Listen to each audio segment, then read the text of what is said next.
Alright, welcome back for the actual chapter 6. Sorry about the last one where I marked chapter 5 incorrectly. So we just got done with dinner, and Enola and Mycroft had a very tense dinner because Mycroft told Enola that she was to go to finishing school, and that did not sit so well with Enola. She said, I will not be doing that. I am going to stay right here in my home. And he said, hey, you're a young woman, you have to go to school, especially since you haven't gone to the school your mom said you were going to anyway. So Enola's very unhappy, and we're going to see what she does next. The only word that will be really important for you to know in chapter 6 is cipher.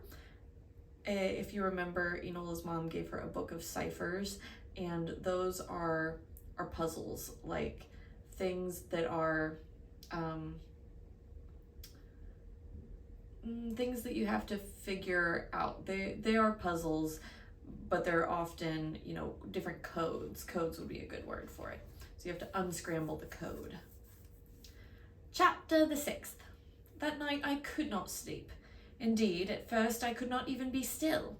In my nightgown, barefoot, I paced my bedroom, as I imagined a lion at the London Zoo might pace his cage. Later, when I turned my coal lamp low, put out my candles and went to bed, my eyes would not close. I heard Mycroft retire to the guest bedroom. I heard Lane and Mrs. Lane tread upstairs to their quarters on the top floor, and still I lay staring at the shadows. The whole reason for my distress was not obvious as it may at first appear. It was Mycroft who had made me angry, but it was my changing thoughts about my mother that made me upset, almost queasy. It feels very queer to think of one's mother as a person like oneself, not just a mum, so to speak. Yet there it was. She had been weak as well as strong. She had felt as trapped as I did. She had felt the injustice of her situation just as keenly. She had been forced to obey, as I would be forced to obey. She had wanted to rebel, as I desperately yearned to rebel, without knowing how I ever would or could. But in the end, she had managed it. Glorious rebellion. Confound her! Why had she not taken me with her? Kicking off the covers to lunge out of bed, I turned up the oil lamp, stalked to my desk. Its border of stenciled flowers did not cheer me now, seized paper and pencil from my drawing kit, and drew a furious picture of my mother, all wrinkles and jowls, with her mouth a thin line, going off in her 3 stories and a basement hat and her turkey-back jacket, flourishing her umbrella like a sword, while the train of her ridiculous bustle trailed behind her. Why had she not taken me into her confidence? Why had she left me behind? Oh, very well, I could understand, however painfully, that she had not wanted to trust a young girl with a secret. But why had she not at least offered me some message of explanation or farewell? And why, oh why, had she chosen to leave on my birthday?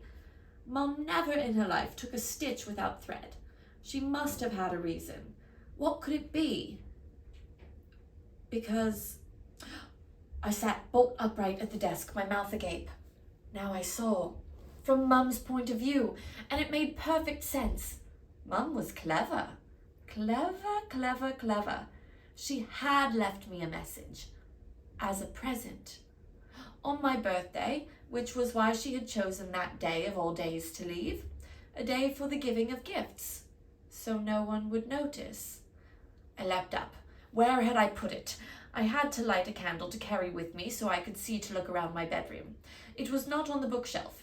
It was not on any of the chairs, or my dresser, or my washstand, or my bed. It was not perched on the Noah's Ark or the rocking horse, hand-me-downs from my brothers. Confound my stupid, muddled head. Where had I put... There. In my neglected dollhouse of all places, there it was, a slender sheaf of hand-painted, hand-lettered, crisp artist papers, creased precisely in half and stitched together along the fold. I pounced upon it, the booklet of ciphers my mother had created for me. ALONEKOOLNIY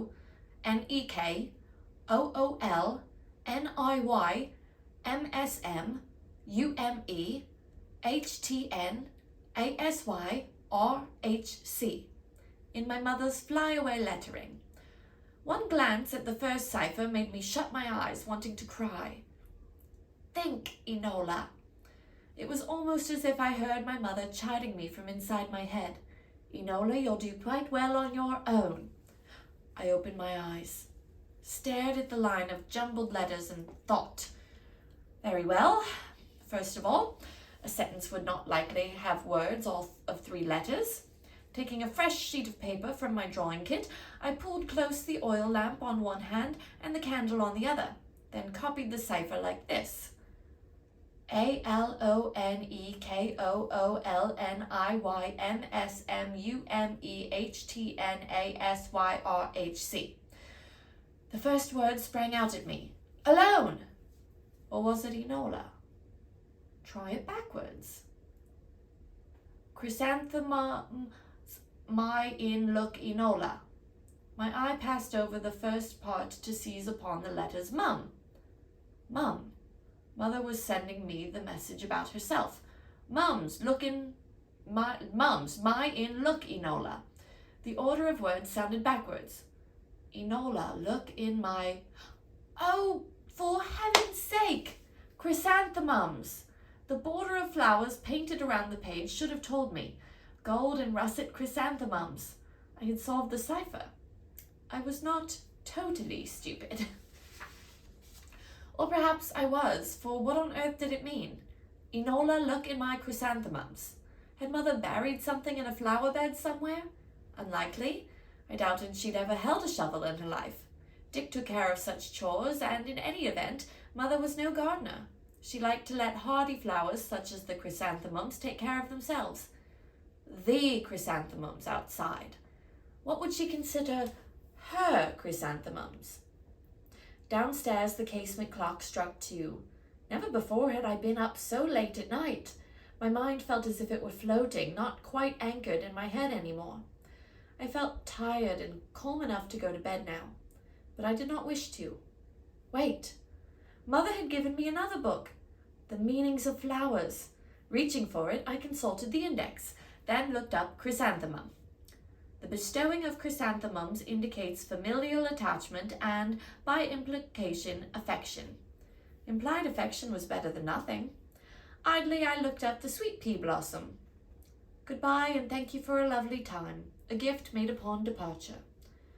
Departure. Next, I looked up thistles. Defiance. Grimly, I smiled. So, Mum had left a message after all. Departure and defiance in the Japanese vase, in her airy sitting room with 100 watercolors on the wall. Watercolors of flowers. I blinked, smiling wider. Enola, I whispered to myself. That's it. My chrysanthemums. Mums that Mum had painted and framed and displayed on the wall of her sitting room. I knew, without an inkling how anything could be in a Mum painting or what it might be, I knew that I had understood rightly, and I knew that I must go and see, this very moment, at the darkest hour of night, when no one else, especially not my brother Mycroft, would know. Girls are supposed to play with dolls. Over the years, well-meaning adults had provided me with various dolls. I detested dolls, pulling off their heads when I could, but now I had finally found a use for them. Inside a yellow-haired doll's hollow cranium, I had hidden the key to my mother's rooms. It took me only a moment to retrieve it. Then, lowering the wick of the oil lamp and carrying my candle with me, I softly opened my bedroom door. My mother's door stood on the opposite side of the hallway from mine, and directly across from the guest room, where my brother Mycroft lay sleeping. I hoped he was sleeping. I hoped he was quite a sound sleeper. Barefoot, with candlestick in one hand and my precious key in the other, I tiptoed down the hallway. Issuing from behind Mycroft's closed bedroom door came an uncouth drone, rather like that of a hog lying in the sun. Evidently, my brother snored, a good indication that he was indeed asleep. Excellent. As silently as possible, I inserted and turned the key in the lock of my mother's door. Still the bolt snicked. and as I turned the knob, the latch clicked. A snort interrupted the rhythm of Mycroft's snoring. Looking at his bedroom chamber door over my shoulder, I froze.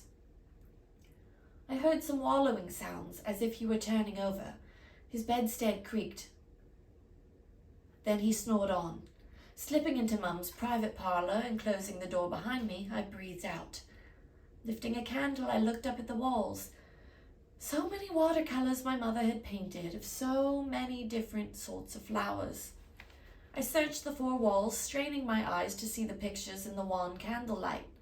At last I had found a rendition of chrysanthemums, russet and gold like the ones in my cipher book. Standing on tiptoe, I could just reach the bottom of the frame, a fragile one, carved like the furniture in my mother's room to resemble sticks of bamboo, their ends crossed and projecting. Gently, I lifted the frame, coaxing its wire off the nail to take it down. I carried it to the tea table, where I set my candle beside it and studied it. Enola, look in my chrysanthemums. Often enough I had seen Mum frame her pictures. The frame itself came first, face down on a table, then the glass very clean, then a kind of inner frame cut out of thick tinted paper. To this, the top edge of the watercolour was slightly gummed, then a backing of thin wood painted white.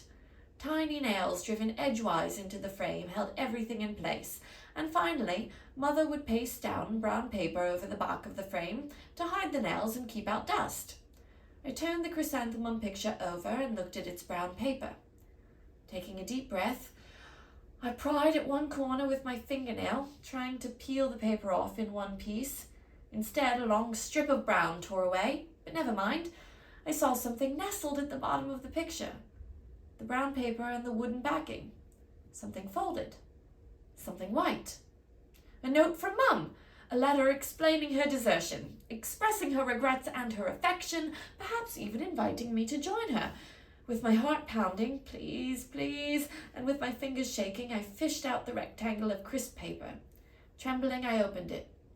Yes, it was a note, all right, from Mum, but not the sort of note for which I hoped. It was a Bank of England note for £100, more money than most common folk saw in a year. But money was not what I wanted from my mother. I must admit that I cried myself to sleep, but sleep I did finally, straight through the next morning, and no one disturbed me except that Mrs. Lane came in once and woke me to ask whether I felt ill. I told her no, I was just tired, and she left. I heard her say to someone, probably her husband, in the hallway, "She's in a state of collapse, and no wonder, poor lamb." When I awoke in the early afternoon, although very much wanting both breakfast and luncheon, I did not at once leap out of bed. Instead, I lay still for a moment and made myself consider my situation with a clear head. Very well. Well, not what I had hoped for. Money was something. Mum had secretly given me a considerable sum, which she had gotten, no doubt, from Mycroft, by deceitful means. Was it proper for me to keep it? It was not any money that Mycroft had ever earned. Rather, as far as I could understand, it was money that settled on him for being father's firstborn son. It was the inheritance of a squire. Centuries' worth of rent money, with more coming in every year. And why? For the sake of Ferndale Hall and its estate. In a very real sense, the money, like the chandeliers, did go with the house, which was, or should be, Mother's house.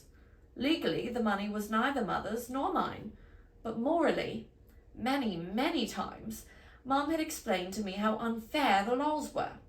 If a woman laboured to write and publish a book, for instance, any money it earned was supposed to go to her husband. How absurd was that? How absurd, then, would it be for me to give that £100 note back to my brother Mycroft just because he had been born first? Legalities could go jump in a lake. I decided, to my satisfaction, morally, that the money was mine. Mum had sacrificed and struggled to wrest it from the estate, and she had slipped it to me. How much more might there be? She had left me many ciphers. What did Mother mean for me to do with it? Already, dimly by her example, I knew the answer to that question. Ooh, what do you think the answer to that question is? I have my own theories. So her mother did leave her something after all. What do you think these other ciphers are going to lead Enola to find? More money? Something else, perhaps? Let me know. Okay, we'll come back next time with chapter 7. Love you.